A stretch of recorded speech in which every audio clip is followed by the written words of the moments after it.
प्रिय छात्र छात्राओं, जय माता दी।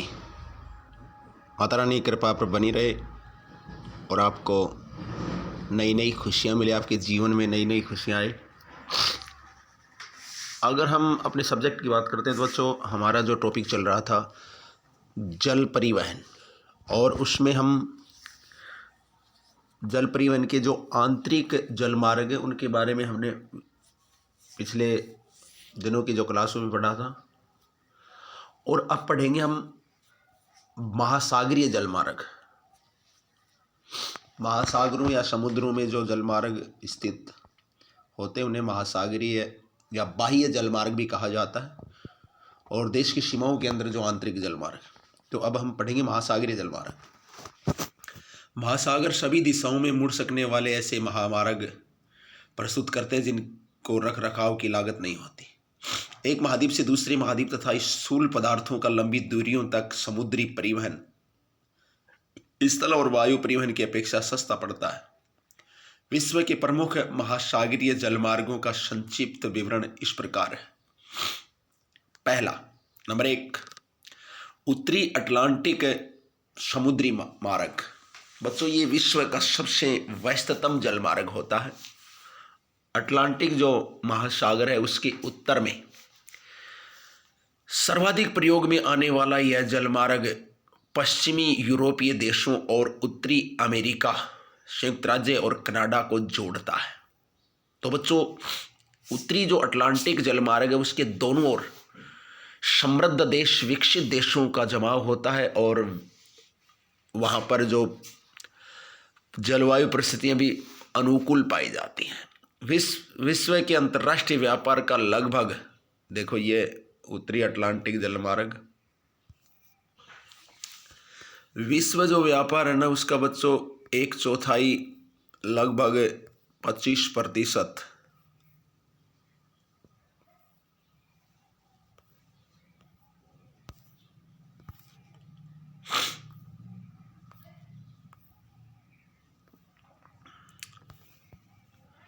एक चौथाई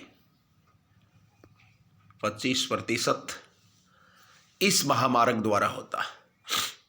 तो विश्व का जो व्यापार है उसका 1/4 भाग 25% इसी से परिवहन होता है। इस समुद्री मार्ग पर विश्व के 25% समुद्री जहाज चलते हैं। विश्व के 50 बृहद समुद्री पतनों में से तो 30 इसी मार्ग पर है। तो विश्व में जो 50 समुद्री पतन यानी बंदरगाह है प्रमुख, उसमें से 30 महत्वपूर्ण जो बंदरगाह इसी महामार्ग पर स्थित है। तो बहुत व्यस्ततम महामार्ग माना जाता है उत्तरी अटलांटिक समुद्री मार्ग।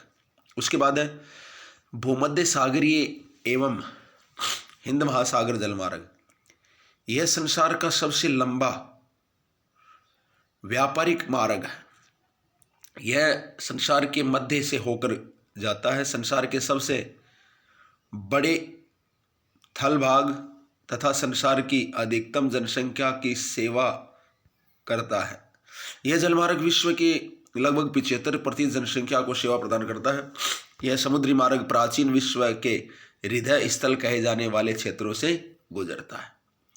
पश्चिमी यूरोप के औद्योगिक देशों को भूमध्य सागर, लाल सागर एवं हिंद महासागर से होकर पूर्वी अफ्रीका, दक्षिणी एशिया एवं ऑस्ट्रेलिया, न्यूजीलैंड की वाणिज्यिक कृषि तथा पशुपालन आधारित अर्थव्यवस्थाओं से जोड़ता है। स्वेज नहर के निर्माण से पहले यह मार्ग लिवरपूल और कोलंबो को जोड़ता था, जो स्वेज नहर मार्ग से 64 किलोमीटर लंबा था। 6400 किलोमीटर, 6400। सोना, हीरा, तांबा, टिन, मूंगफली, चाय, कपास, कहुआ, रबड़, शक्कर, फलों जैसे समुद्री प्राकृतिक संसाधनों के कारण पूर्वी और पश्चिमी देशों के बीच यह है बच्चों, देखो ये जो आपको दिखाई दे रहा है ये 2 नंबर से गुजरता हुआ भारत के दक्षिण से कोलंबो से होता हुआ, और देखो ये 5 नंबर तक ऐसे जा रहा है। ये फिर वापस ये इधर न्यूजीलैंड, ये 3 नंबर से यही है। देखो पहले ये बार के था, देखो 3 नंबर से जा रहा है ना, ये अफ्रीका के दक्षिण से होकर गुजरता था।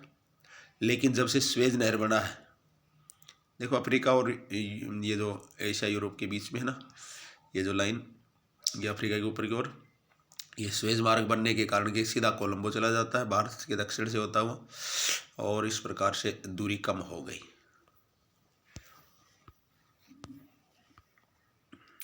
व्यापार की मात्रा और यातायात की में वृद्धि हो रही है।